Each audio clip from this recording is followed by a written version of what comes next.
భారతదేశానికి అంతటికీ మధ్యలో ఉన్నది నర్మదా నది. ఆ నర్మదా నదిలో బాణలింగం దొరుకుతుంది. అందుకే ఈ దేశంలో శివ పూజ ఎక్కువ. శివుడు మధ్యలో ఉంటాడు పంచాయతంలో. నర్మదా నదిలో దొరికినటువంటి బాణలింగం ఇంత సాలగ్రామాన్ని తీసుకొచ్చి దూదిలో ఇక్కడ పెట్టి, ఆ పక్కన శోణానది, గంగానదికి ఉపనది, శోణానదిలో దొరికేటటువంటి శోణభద్రా సాలగ్రామాలు. కంచికామకోటి పీఠాధిపతులు పరమాచార్య స్వామి వారు శోణభద్రా నదిలో స్నానం చేస్తూ మునక వేసి చేతులతో ఇలా పైకెత్తితే మహానుభావుడు చేతుల నిండా అదేంటి విఘ్నేశ్వర సాలగ్రామాలు వచ్చాయి. ఇన్ని సాలగ్రామాలు తెచ్చి ఒడ్డును పోశారు. ఆ శోణభద్రా సాలగ్రామం విఘ్నేశ్వరుడు, దాన్ని పెట్టుకుంటారు. అలాగే తంజావూరు దగ్గర తమిళనాడులో ఉన్నటువంటి వెల్లూరులో దొరికేటటువంటిది సూర్య సాలగ్రామం. ఆ సూర్య సాలగ్రామాన్ని ఒకవైపు ఉంచుకోవాలి. అలాగే ఆంధ్రదేశంలో స్వర్ణముఖి నదిలో దొరుకుతుంది.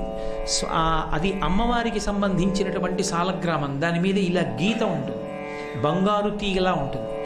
ఆ సాలగ్రామాన్ని అమ్మవారిగా ఉంచుకుంటే ఇక మిగిలిపోయినటువంటి వాడు విష్ణువు. నేపాల్ గండకీ నదిలో దొరుకుతుంది విష్ణు సాలగ్రామం. ఆ విష్ణు సాలగ్రామాన్ని ఒక దగ్గర పెట్టుకుంటారు. ఇది కాక ఒక చిన్న శూలాన్ని ఒకదాన్ని పక్కన ఉంచుతారు. అది సుబ్రహ్మణ్యుడు అగ్నిస్వరూపి పావకి. షణ్మత స్థాపనాచార్యులైన శంకరులు ఇచ్చిన వైభవంగా చిన్న శూలాన్ని కూడా పెట్టి పూజించేటటువంటి తాత్పర్య బుద్ధి ఉన్నవాళ్ళు కొందరు ఉంటారు. అలా లేకపోయినా ఈ 5 చిన్న సాలగ్రామాలు ఓ చిన్న పెట్టులో పెట్టుకుని మూర్తి పూజ చేసినంత కూడా ఉండదు. ఓ చిన్న గిన్నెలో పెట్టి నీళ్లు పోసి తుడిచేసి ఇంత బొట్టు పెట్టి విభూతి పెట్టి మళ్ళీ పెట్టిలో పెట్టేసి ఒక్క మారేడలం వేసి తీసేసి నైవేద్యం పెట్టి ఆ పెట్టి తీసి ఎక్కడైనా భద్రంగా పెట్టుకుంటే చాలా అయిపోయింది పూజ. నాకు ఇంట్లో పూజ చేసుకోవడానికి చోటు లేదు, నాకు ఇంట్లో పూజ చేయడానికి గది లేదు అనడాన్ని శాస్త్రం అంగీకరించలేదు. చేసి తీరవలసిందే. అంత ఇల్లు కట్టుకున్న 2 బెడ్రూములు ఉండాలని కోరుకున్న వాడివి ఈశ్వరుడికో పెట్టే కొనలేవు. బెడ్రూములు 2 కావాలా, అటాచ్డ్ బాత్రూములు కావాలా? ఈశ్వరుడికో చిన్న కొయ్యి పెట్టి 5 సాలగ్రామాలు దొరకలేదా? కొన్ని తరాలు వెళ్ళిపోయాయా? ఇంట్లో పంచాయతనం లేదా? ఏమనాలి? మీ ఇంట్లో పంచాయతనం ఉందండి పూజకి అని అడిగామనుకోండి, పంచాయతనం అంటే ఏమిటండి అన్నాడు అనుకోండి, ఎంత కృతజ్ఞతా బుద్ధితో వెళ్ళిపోతుంది జీవితం. ఏది పూజ? దేవతలకి పూజ చేయకుండా అనుగ్రహం ఎక్కడి నుంచి వస్తుంది? ఆరోగ్యం భాస్కరాదిచ్చేత్. రోజు ఎర్రటి పువ్వో ఎర్రటి అక్షతలో సూర్యబింబం దగ్గర ఆ వెల్లూరు నుంచి తెచ్చిన సాలగ్రామం దగ్గర వేసి తీసి అక్షతల యజమాని వేసుకుంటే చాలు, ఇంట్లో అందరూ ఆరోగ్యంగా ఉంటారు. ఏది? శంకర భగవత్పాదులు మహానుభావులు ఇచ్చారు పంచాయతన పూజ చెయ్యండిరా అని.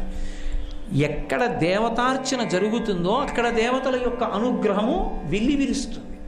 కృతజ్ఞత. అందుకే మీరు ఒక్కటి చాలా జాగ్రత్తగా గమనించాలి. చాలామంది దృష్టిలో పూజ అంటే ఏమిటంటే నేను ఇంకోళ్ళని పూజించడం అనుకుంటారు. కాదు, నేను పూజింపబడడం పూజ. మీరు చాలా జాగ్రత్తగా పట్టుకోవాలి నేను అన్న మాటని. పూజించుట అంటే ఎవరినో పూజించుట కాదు. నేను ఇంట్లో ఏదో ఒక మూర్తిని పూజ చేశాను అనుకోండి, ఇప్పుడు నేను ఆయన్ని పూజించాను కాదు, నేను పూజనీయుడని అవుతాను. ఎందుకో తెలుసా? మీరు నాకేదో ఒక చిన్న ఉపకారం చేసి పెట్టారు. ఉపకారం చేసి పెడితే ఇప్పుడు మీరు పూజనీయులు అవుతారు.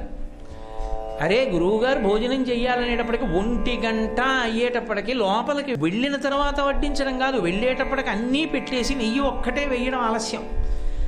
అలా ఉంచి అంత ప్రేమతో అంత మర్యాదతో వడ్డించి ఉన్న వారం రోజులు అంత ప్రేమగా కంటికి రెప్పని కాపాడినట్టు చూశారనుకోండి, ఇప్పుడు నన్ను మీరు పూజించినమాట దేవుడు ఎరుగు, మీరు పూజనీయులు అవుతారు. ఎందుకో తెలుసా? నాకు అలా ఎవరన్నం పెట్టారో వాళ్ళే నాకు స్ఫురణలోకి వస్తారు. నేను ఇంటికి వెళ్ళిపోయాను అనుకోండి, నేను భోజనం చేస్తున్నా, ఎంత ప్రేమగా పెట్టిందే మహాతల్లి అరుణమ్మ గారు, ఆ పేరిందేవమ్మ గారు, ఎంత ప్రేమగా పెట్టేవారే భోజనం, ఎంత వైదికంగా ఉండి ఎంత జాగ్రత్తగా పెట్టేవారే పాపం అంటానా అననా? అనకపోతే కృతజ్ఞుణ్ణి అయిపోతాను. నేను అలా అన్ననాడు నాకు అన్నం పెట్టి మీరు నన్ను పూజించారా? మీరు పూజనీయులయ్యారా? మీరు పూజనీయులయ్యారు. ఎవడు పూజ చేశాడో వాడు పూజనీయుడవుతాడు, గౌరవింపబడతాడు. కృతజ్ఞతాభావము పూజనీయుడగుటకు కారణము. అరే వాడు లేస్తే ప్రతిరోజు నన్ను పూజిస్తూ ఉంటాడు, నన్ను నమ్ముకున్నాడు, నా అనుగ్రహం అంటున్నాడు, వాడిని ఎలా రక్షించకుండా ఉంటానంటాడు ఈశ్వరుడు. అందుకే వామనమూర్తి ఘట్టంలో అంటాడు, వాడు నా కొరకు రక్షింపవలయువాడు అంటాడు. వాణ్ణి నేను ఎందుకు రక్షిస్తున్నాను అంటే వాణ్ణి నేను రక్షించాలని కాదు, వాణ్ణి రక్షించకపోతే నేను ఉన్నానని నమ్మేవాడు వీడు. నన్ను నమ్ముకున్న వాణ్ణి రక్షించకపోతే ఇక నేనున్నానని ఎవడు నమ్ముతాడు? అందుకని వాణ్ణి నా కొరకు రక్షింపవలయువాడు, నా కోసం రక్షిస్తున్నాను, వాడి కోసం రక్షించట్లేదంటాడు. పరమేశ్వరుడు అన్ని 100 మెట్లు దిగొచ్చేస్తాడు. నువ్వు ఒక్క మెట్టు ముందుకు వెళ్ళగలిగితే దానికి పూజ అని పేరు. పూజ అంటే కృతజ్ఞతావిష్కారము. బాగా జ్ఞాపకం పెట్టుకోండి. పూజ అంటే పదార్థములన్నీ కూడా దానికి నిమిత్తములు. ప్రధానమేది మనస్సుతో అనుసంధానమవుతుంది పూజ అంతా. కృతజ్ఞతను ఆవిష్కరిస్తే పూజ. దేవతలు ఎవ్వరూ ఏదీ తినరు నైవేద్యం పెడితే. బాగా జ్ఞాపకం పెట్టుకోండి. మీరు ఎంత పదార్థం తీసుకెళ్ళి దేవతల ముందు పెట్టండి, వాళ్ళు తినరు దాన్ని. వాళ్ళు కన్ను విప్పి చూస్తారంతే. నైవేద్యం పెట్టుకోవడము అన్న మాటకు అర్థం ఏంటో తెలుసా? వారికి ఎరిగింపు చేయుట, వారికి చెప్పుట. ఏమిటి చెప్పావు? నేను 1 గంటకి భోజనానికి వెళ్ళాను. వెళ్ళేటప్పటికి వడ్డించున్నాయి. ఈశ్వర, ఎక్కడ కాకినాడ, ఎక్కడ హైదరాబాద్. నేను ఇక్కడికి ఏదో ఉపన్యాసాలు చెప్దామని వచ్చాను. ఆకలి వేసేస్తోంది. వచ్చాను. కానీ కొన్ని తినలేను. ఒక మసాలా పెడితే నేను తినలేను, కారంగా ఉంటే నేను తినలేను. కానీ నేను ఎలా తింటానో అంత సాత్వికమైనటువంటి భోజనాన్ని మధ్యాహ్నం వచ్చేటప్పటికి నా కోసమని ఇంకొకరిలో ప్రవేశించి వాడు ఇలా తింటాడని నా కోసం ఏర్పాటు చేయించావా? ఈశ్వర, నీ అనుగ్రహం ఈ భోజనం దక్కడం అని నేను ఆయనకి నివేదన చేయటంటే ఆయనకి నివేదించానంటారు. ఆయనకి చెప్పి తినుట. ఆయనకి చెప్పి ఒక్క మాట నమస్కారం పెట్టి తిన్నారనుకోండి, ఆయన పొంగిపోతాడు. చూడరావాడు, మధ్యాహ్నం భోజనం పెట్టారని పాపం ఎంత పొంగిపోయాడో అని ఇక్కడ కూర్చుని జీర్ణం చేస్తాడు. అహం వైశ్వానరో భూత్వా ప్రాణినాం దేహమాశ్రిత ప్రాణాపాన సమాయుక్తం పచాన్యన్నం చతుర్విధం. లేకపోయినా జీర్ణం చేస్తాడు. కృతజ్ఞుడు వీడు అని. తరువాత ఉత్తర జన్మలు మంచివి రమ్మంటే ఎక్కడి నుంచి వస్తాయి? నివేదనము అన్న మాట అక్కడి నుంచి వచ్చింది. ఉపకారమును గుర్తించి ప్రత్యుపకారము. ఈశ్వరుడికి ప్రత్యుపకారం నేనేం చేస్తాను? నీ చెయ్యగలిగినది ఏమి ఉండదు. ఈశ్వరుడికి నివేదనమే ప్రత్యుపకారం. ఈశ్వరుడి విషయంలో కొత్తగా నేను ఆయనకి ఏం ఉపకారాలు చెయ్యక్కర్లేదు. కానీ ఆయనకి నేను నివేదన చేస్తాను. పూజ అంతా నివేదనమే. రాత్రి అయ్యేటప్పటికే ముందు పడిపోయేవేవి అంటే కళ్ళు బడలిపోతాయి తొందరగా. సూక్ష్మమైన అవయవములు కనుక బడలిపోయి వేడెక్కిపోయి కన్నుల వెంట నీరు కారిలా పడిపోతాయి. అయ్యా నిద్ర వస్తోందండి అని వెళ్ళి పడుకుంటాను. నిద్ర రావడానికి ఏం చేయాలి? ఏమీ లేదు దానికి. ఇది చెయ్యాలని ఏం లేదు. మీరు మంచి పరుపు వేసుకున్నా, ఆలౌట్ పెట్టుకున్నా, ఏసీ వేసుకున్నా, మంచి అగరధూపం పెట్టుకున్నా, వీణానాదం వింటున్నా, మనస్సు సక్రమంగా లేకపోతే నిద్ర పట్టదు. నిద్ర పట్టాలని ఈశ్వరుడు శాసనం చేస్తే ఓ స్తంభం దగ్గర ఒరిగిపోయి ఇలా కూర్చున్నా సరే నిద్ర పట్టేస్తుంది. ఆయన అనుగ్రహం అది. అలాగని సభల్లో నిద్రపోకూడదు. కాబట్టి అలా నిద్ర పట్టింది. ఇంద్రియములన్నిటికీ కూడా బడలికపోతుంది. కన్ను రెప్ప పడిపోతుంది, పడిపోయి గుడ్డు నిలబడిపోతుంది, బడలికంతా పోతుంది. మళ్ళీ పొద్దున లేచేటప్పటికీ మళ్ళీ కన్ను సిద్ధంగా ఉంటుంది చూడ్డానికి బడలికపోయి. ఈశ్వర, నేనేమిచ్చానని రాత్రి నాకు నిద్రాకాలిక సుఖమునందు కంటికి శక్తినిచ్చావు. మళ్ళీ అది కష్టపెట్టి శక్తినిచ్చాడు అనుకోండి, నీ కన్ను చుట్టూ చాలా నిప్పెడుతుంది, గిల్లేస్తాను 2 గంటలప్పుడు నీకు శక్తి వస్తుందని అనుకోండి. ఎంత బాధతో కూడుకున్న విషయం. నిద్రాకాలిక సుఖమునందు శక్తినిస్తాడు. హాయిగా పడుకో అని సుఖంగా పడుకోబెట్టేసి చక్కగా మళ్ళీ ఇంద్రియాలకన్నిటికీ శక్తినిచ్చేస్తాడు. పూజ అంటే కృతజ్ఞత ఎక్కడ ప్రారంభం అవుతుందంటే ఈ కనురెప్ప పైకి లేవగానే కొడుకు, కూతురు, మనవలు, భార్య, ఇల్లు అన్నీ చూసుకుని మురిసిపోతాడు. కన్ను అన్ని ఇంద్రియములలో ప్రధానము కనుక కంటి బడలిక తీర్చిన పరమాత్మకి కృతజ్ఞత చెప్పడానికి దీపం. లేకపోతే ఆయనకి దీపం ఎందుకండి? ఆయనే కోటి సూర్యుల పగిది వెలిగిపోతుంటాడు. నతత్ర సూర్యోభాతి చంద్రతారకం నేమా విద్యుతో భాతి కుతోయమగ్ని త్వమేవ భాంతం అనుభాతి సర్వం తస్య భాతా సర్వం ఇదం విభాతి ఎంది శృతి. కోటి సూర్యుల పగిది వెలిగిపోతాడు. పోతన గారు భాగవతం చేస్తూ లోకంబులు లోకేశులు లోకస్తులు తెగిన తుది అలోకంబకు పింజీకటి కావల ఎవ్వండేకాకృతి వెలుగు అతన్ని నేసేవింతున్నన్నారు. లోకంబులు లోకేశులు లోకస్తులు ముగ్గురు అణిగిపోయి లోకమంతా జలప్రలయం అయిపోయిన నాడు కటిక చీకటి ఆవరించి సూర్యచంద్రులు ప్రకాశించకపోతే ఆ ఆవల కోటి సూర్యుల పగిది ఏ ఒక్కడు తనంత తాను వెలిగిపోతున్నాడో వాడు పరమేశ్వరుడు. తస్మై నమః పరేశాయ బ్రహ్మణే అనంతశక్తయే అరూపయోరురూపాయ నమ ఆశ్చర్యకర్మణే నమ శాంతాయ ఘోరాయ మూఢాయ గుణధర్మిణే నిర్విశేషాయ సామ్యాయ నమో జ్ఞానఘనాయ చ క్షేత్రజ్ఞాయ నమస్తుభ్యం మహాధ్యక్షసాక్షిణే పురుషాయ ఆత్మమూలాయ మూల ప్రకృతయే నమః సోహం విశ్వసృజం విశ్వమవిశ్వం విశ్వవేదసం విశ్వాత్మానం పరం బ్రహ్మ ప్రణతోస్మి పరమం పదం యోగరంధిత కర్మాణో హృదియోగ విభావతే యోగినోయం ప్రపశ్యంతి యోగేశం తం నతోస్పృహం నమో నమస్తే కిల కారణాయ నిష్కారణాయ అద్భుత కారణాయ సర్వాగమాంనాయ మహార్ణవాయ నమోపవర్గాయ పరాయణాయ అని 2 చేతులెత్తి ప్రార్థించాడు వ్యాసుడు భాగవతంలో. అటువంటి పరమాత్మ స్వరూపం ఉండబట్టి కదూ లోకం నిలబడుతోంది. అటువంటి వాడికి ప్రత్యుపకారంగా నువ్వు చెయ్యగలిగిందేమీ లేదు, కానీ కృతజ్ఞతావిష్కారం. ఆయనకి ఒక దీపం. అందుకే లలితా సహస్రనామ స్తోత్రంలో ఒక నామం తప్పకుండా పంచసంఖ్యోపచారిణి అని 5 ఉపచారములు తప్పకుండా ప్రతి ఇంట్లో జరగాలి, లేకపోతే అది కృతఘ్నుల ఇల్లు అని గుర్తు. గంధ పుష్ప ధూప దీప నైవేద్యములు ఈశ్వరుడిచ్చినటువంటి ఇందులో ఉండేటటువంటి పంచభూతములు పంచతన్మాత్రలు ఇచ్చినందుకు శబ్ద స్పర్శ రస రూప గంధములు అనేటటువంటి 5 రకములైన సుఖములను ఇచ్చినందుకు కృతజ్ఞతావిష్కారముగా 5 ఉపచారములు ఈశ్వరుడికి చేస్తారు. అసలు మనసులో అదేం లేనంతకాలం ఓ ఒత్తైనా 2 ఒత్తులైనా ఇటు తిప్పనా అటు తిప్పనా ఎటు తిప్పడం నీ మనసు తిప్పు ముందు. ఏదో ఎవరో ఒక గడుసు కవి ఒక మాట అన్నాడు, గొరుగుచుందురు జుత్తు కొన్ని వందల సార్లు దాని పాపమేమో కానరాదు, అఖిల పాపములకు నిలయమైన మనసు గొరగడేమి మానవుండు అన్నాడు. అలాగా ముందు నీ మనసు తిప్పడం నేర్చుకున్న నాడు ఈశ్వరుడితో అనుసంధానం అవుతుంది.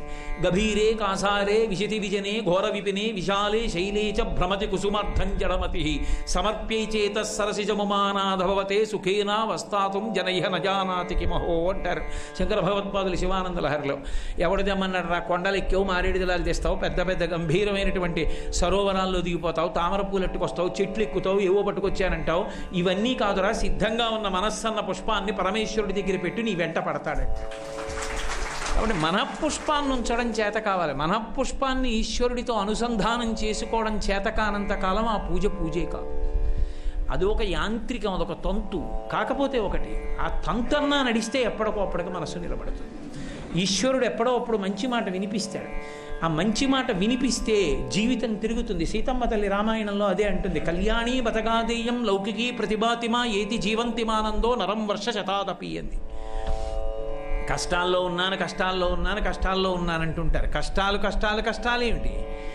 ఓర్పుతో 100 సంవత్సరములు కష్టాల్ని భరించినటువంటి వాడు కలియుగంలో శతమానం భవతి శతాయు పురుషస్యతేంద్రియ ఆయుష్ దేవేంద్రియే ప్రతిష్టతి. 100 ఏళ్లే ఆయుర్దాయం కనుక 100 సంవత్సరముల ఆయుర్దాయ పర్యంతము పుట్టినదాదిగా కష్టములే పడినప్పటికీ 99 సంవత్సరముల 364 రోజుల 23 గంటల 59 సెకండ్లు కష్టపడ్డా ప్రాణం పోయే ఆఖరి క్షణంలోనైనా శుభవార్త విని తీరుతాడు తప్ప ఈశ్వరుడు పరిపూర్ణంగా కష్టం ఎవరికీ పెట్టడు. ఎన్ని ఇచ్చినా నాకు కష్టమని ఏడిచేవాడి విషయంలో ఎవడు ఏమీ చేయలేడు.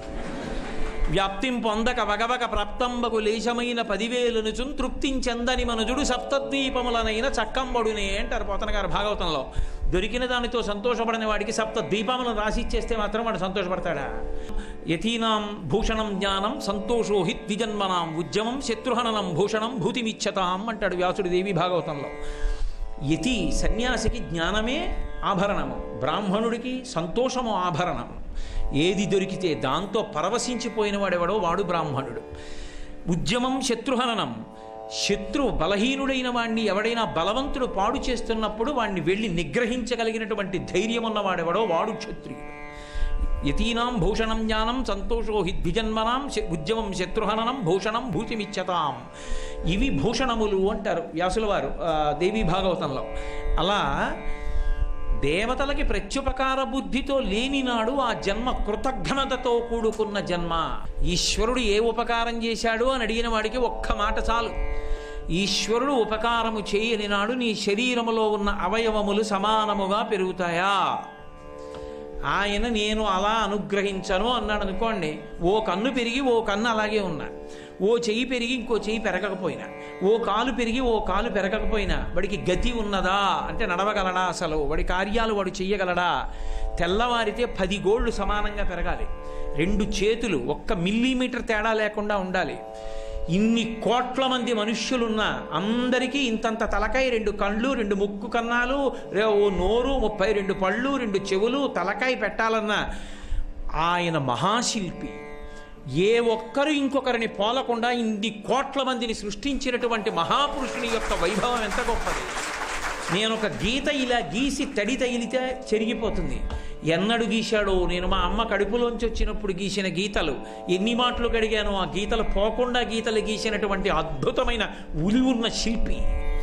ఆయన ఎక్కడ వెతుకుతావు, ఎక్కడ చూస్తే కనపడడు. పానీయంబులు త్రాగుచున్, కొడుచుచున్, భాషించుచున్, హాసలీలా నిద్రాదులు చేయుచున్, తిరుగుచున్, లక్షించుచున్, సంతత శ్రీనారాయణ పాదపద్మ యుగళీ చింతామృతాదస్వాద సంధానుండై మరచంచురారిసుతుడే తద్దిశ్యమున్ భూవరా అన్నారు పోతన గారు ప్రహ్లాదోపాఖ్యానంలో. ఈశ్వరుడు ఎక్కడ కనపడలేదు, ప్రహ్లాదుడికి అంతటా కనపడ్డాడు. ఇందుగలడు అందులేడని సందేహము వలదు చక్రి సర్వోపగతుండి ఇందెందు వెదకి చూచిన అందందే గలడు దానవగ్రణి వింటే అంటారు. కాబట్టి ఆ దేవతల యందు ప్రత్యుపకార బుద్ధి, ఆయన చేస్తున్నటువంటి ఉపకారాన్ని స్మరించి కృతజ్ఞతావిష్కారము చేయవలసినదే ప్రతి మనుష్యుడు. అది దేవయజ్ఞము. అందుకే మనుష్య జన్మ అంతా కూడా కృతజ్ఞతావిష్కారమే. అది లేని ఇల్లు అన్నం ముట్టకు, వాడికి కృతజ్ఞత లేదు, అక్కడ ఎందుకు తింటావు అన్నం? నీ శరీరమునందు సంస్కారం నిలబడదు దానివలన. ఎవరినైనా చేరదీయవచ్చు, కృతజ్ఞత లేని వాణ్ణి చేరదీయకూడదు. పరమ ప్రమాదకరం ఆ వ్యక్తి. కృతజ్ఞతా బుద్ధి లేని వాడితో ఎప్పుడూ అనుబంధం పెట్టుకోక్కర్లేదు. కాబట్టి బ్రహ్మయజ్ఞము, దేవయజ్ఞము, పితృయజ్ఞము. 3వది పితృయజ్ఞం. పరమేశ్వరుడికి కూడా నేను ఇందాకనే అంటున్నా మా గోపాలకృష్ణ గారితో, భగవంతుడితో కూడా శరీరం ఉన్నంతకాలమే పూజ, శరీరం పడిపోయాక ఇంకా పూజ చేయడం అన్నది లేదు. కానీ తల్లి తండ్రికి బ్రతికున్నంతకాలం సేవ చెయ్యాలి, శరీరం పడిపోయిన తర్వాత తద్దినం పెట్టాలి. అసలు నిజానికి వాళ్ళు పుట్టినరోజున ఉత్సవం చెయ్యాలి, జయంత్యుత్సవం చెయ్యాలి, చేసి సంతోషపడిపోవాలి. అలా చెయ్యని వాడు కృతజ్ఞుడు. తల్లి తండ్రి వాళ్ళు ఈ శరీరాన్ని ఇచ్చారు, దేవతల విషయం అలా ఉంచి నీ కంటికి కనపడలేదని వాదిస్తావు. నీ కంటికి కనపడినటువంటి తల్లిదండ్రులు వాళ్ళు ఈ శరీరాన్ని ఇచ్చారు, వాళ్ళు తినడం మానేసి నీకు పెట్టారు. ఎన్ని వినోదాలు, ఎన్ని ఉత్సవాలు వాళ్ళు వదిలిపెట్టేసుకుని ఎంత కష్టపడితే పైకొచ్చావు. చిన్నప్పుడు నీ ఒళ్ళు వేడెక్కితే తల్లి ఎన్ని ఉపవాసాలు చేసిందో, ఆవిడికి తినాలనిపించినా ఆవిడ తింటే నీకు కడుపు నిప్పెడుతుందని, నీకు దగ్గు వస్తుందని ఆవిడ ఎన్ని పదార్థాలు తినడం మానేసిందో. తినాలని ఎదురుగుండా మామిడి పళ్ళున్నా, తినడానికి శక్తి ఉన్నా, మామిడి పళ్ళు ఎక్కువ తింటే పిల్లాడికి ఏ ఇబ్బంది వస్తుందో, ఏ వేడి చేస్తుందో అని మామిడి పండు తినడం మానేసింది. అన్ని జాగ్రత్తలు పెడితే నువ్వు పెరిగి పెద్దవాడవయ్యావు. నీ మీద ఆశలు పెట్టుకుని ఆఖరికి వ్యానవాయువు అని శరీరంలో ఒక వాయువు ఉంటుంది. ఆ వ్యానవాయువు ప్రాణం పోయిన తర్వాత కూడా వదిలిపెట్టదు, శరీరాన్ని పట్టుకునే ఉంటుంది. 10 వాయువుల్లో ఏదైనా పాడుపడిపోయినటువంటి చోట ఓ బోర్డు పెడతారు, ఈ స్థలము ఫలానా వారికి చెందినది, ఇది క్రయ విక్రయములకు అనుమతింపబడదు అని. ఇంకా స్థలం నాదని బోర్డు పెట్టుకున్నట్టే వ్యామోహంతో పట్టుకుని ఉండిపోతుంది. 10 ప్రాణాల్లో ఒక ప్రాణం ఉంటుంది. ఇంకా అది పట్టుకుని ఉండిపోతే ఆ జీవుడు వెళ్ళకుండా సతమతం అయిపోతుంటాడు. ఆ సతమతం అయిపోతున్నప్పుడు ఆ జీవుణ్ణి ఎలా రక్షించాలి అంటే ఒక్క కొడుకుదే అధికారం. తండ్రి అంటే ఆమె భర్త సర్వస్వమని నవ్వుతుంది బతికున్నంతకాలం. అంత సర్వస్వమని నమ్మినప్పటికీ ఆమె శరీరం పడిపోయిన తర్వాత మాత్రం భర్త అంత్యేష్టి సంస్కారం చేస్తే వాయువు వెళ్ళదు. భార్య అంత ప్రేమించినప్పటికీ భార్య శరీరం వెళ్ళిపోయిన తర్వాత, ప్రాణం వెళ్ళిపోయిన తర్వాత భర్త అంత్యేష్టి సంస్కారం చేస్తే వెళ్ళదు. అదే పెద్ద కొడుకు కర్మాధికారి. కొడుకు కూర్చుని మంత్రభాగంతో అడుగుతాడు. అన్ని శరీరావయవాల్ని దర్భలతో ముట్టుకుని ఆఖరిన ఆనంద హోమం అని చేస్తారు జ్ఞాతుల కోసం. ఓ పిచ్చి అమ్మా, ఈ శరీరం శిథిలం అయిపోయిందమ్మా, జర్జరీభూతం అయిపోయింది, ఇంకా ఎలా ఉంటావు ఇందులో, కష్టపడిపోవు, ఏం చేసుకోగలవు చెప్పు. అందుకనమ్మా వదిలిపెట్టేసి, ఈశ్వరుడు నీకు పునర్జన్మనిస్తాడు. అమ్మ దీన్ని నేను హవిస్సుగా అగ్నిహోత్రంలో పడేస్తాను. ఓ అగ్ని కాల్చక బాధ పెట్టకుండా భగ్గున కాల్చి దేవతలకు ఇచ్చేసేది, ఇవి బ్రహ్మాండానికి అప్పచెప్పు. అమ్మ వెళ్ళిపోతే ఇంకొక శరీరంలోకి వచ్చి మళ్ళీ చక్కగా ఆరోగ్యంగా బలంగా మళ్ళీ ఈశ్వరార్చన చేసుకుందు కానివి. అమ్మ వెళ్ళిపోమ్మా అని అడుగుతాడు దర్భల కూర్చి చేత్తో పట్టుకుని. అడిగితే ఆ కొడుకు అడిగిన మాటకి వెళ్ళిపోతుంది, వ్యానవాయువు వదిలేస్తుంది. అది ఈశ్వర శాసనం మనుష్యుల విషయంలో. ఆయన అనుగ్రహించబట్టి ఆ కొడుకు ఆ వ్యానవాయు. అప్పుడు కానీ అది శిథిలం అవ్వడానికి ఒప్పుకోదు, ఆ శరీరం దహింపబడ్డానికి ఒప్పుకోదు. అదే మిగిలిన ప్రాణుల విషయంలో అంత్యేష్టి సంస్కారం లేదు. ది ప్రాసెస్ ఆఫ్ డీకంపోజిషన్ అంటారు. అందులో ప్రాణ అపాన వ్యాన ఉదాన సమాన నాగ కూర్మ కృకర ధనంజయమని ఒక వాయువు ఉంటుంది. అది ఉబ్బి బద్దలైపోయేటట్టు చేసేస్తుంది. బద్దలైపోయి బ్రహ్మాండంలోకి వెళ్ళిపోతుంది. అంత్యేష్టి సంస్కారానికి అంత గొప్పతనం ఉంది. అందుకే రామచంద్రమూర్తి జటాయువు చచ్చిపోతే అంత్యేష్టి చేస్తాడు, కబంధుడు చచ్చిపోతే అంత్యేష్టి చేస్తాడు, రావణుడు చచ్చిపోతే అంత్యేష్టి చేస్తాడు, దశరథుడు చచ్చిపోయడం తెలియగానే జలతర్పణం ఇస్తాడు, గారపిండి ముద్దలతో తద్దినం పెడతాడు. కృష్ణ భగవానుడు చచ్చిపోయిన వాళ్ళందరి పేర్లు పిలిచి ఒక్కొక్కళ్ళ పేర్లు నువ్వులు నీళ్లు విడిపించాడు. ధృతరాష్ట్రుడితోటి ధర్మరాజుతోటి తిలాంజలులు విడిచిపెట్టించాడు. కొడుకనేటటువంటి వాడు తల్లిదండ్రులు సశరీరులై ఉన్నంత కాలము వారిని సేవించాలి. వాడంత అదృష్టవంతుడు లేడండి. అమ్మ బ్రతికున్నవాడంత అదృష్టవంతుడు ఈ లోకమునందు వేరొకడు కాడు. ఎందుచేత? 3 కారణాలు. అమ్మ చేతితో ముట్టుకున్నటువంటి తృప్తి జీవితంలో ఇక ఎవరు ముట్టుకున్నా రాదు. అమ్మ స్పర్శ అమృత స్పర్శ. ఎన్నేళ్ళు వచ్చేయనివ్వండి, ఆ అమ్మ బాగా బడలిపోయిన పిల్లాడు 90 ఏళ్ళు రానివ్వండి, అమ్మకి కొడుక్కి 70 ఏళ్ళు రానివ్వండి, తల బద్దలైపోతోందన్నాడు అనుకోండి, ముసిలావిడ ఎలాగో అలా వచ్చి ఆ నుదుటి మీద చెయ్యేసి నాన్న తలనొప్పిగా ఉందా అన్నప్పుడు ఆ అమ్మ చేతి స్పర్శలో అమృతం ఉంటుంది. బిడ్డల విషయంలో అమ్మే. అమ్మ చేతి అన్నం అమృతం. వాడు తినాలని పెడుతుంది. కాస్త ఎక్కువ అన్నం తినే పిల్లాడు అనుకోండి, ఏ పెళ్ళికో తీసుకెడుతుంటే ఇంట్లో రహస్యంగా అన్నం వండేసి పిల్లాడికి అన్నం పెట్టేసి అక్కడ ఎక్కువ తినకేందన్నా కనురాపు తగులుతుందంటుంది. అమ్మ లాంటి వ్యక్తి జీవితంలోకి ఎక్కడి నుంచి వస్తుంది? అమ్మ వెళ్ళిపోతే అలా చూసేవాళ్ళు ఉండరు. ఇక అమ్మే. దరిద్రుడంటూ లోకంలో ఉంటే ఒక్కడే, అమ్మ లేనివాడంతే. సర్వం శ్రీ ఉమామహేశ్వర పరబ్రహ్మార్పణమస్తు. స్వస్తి.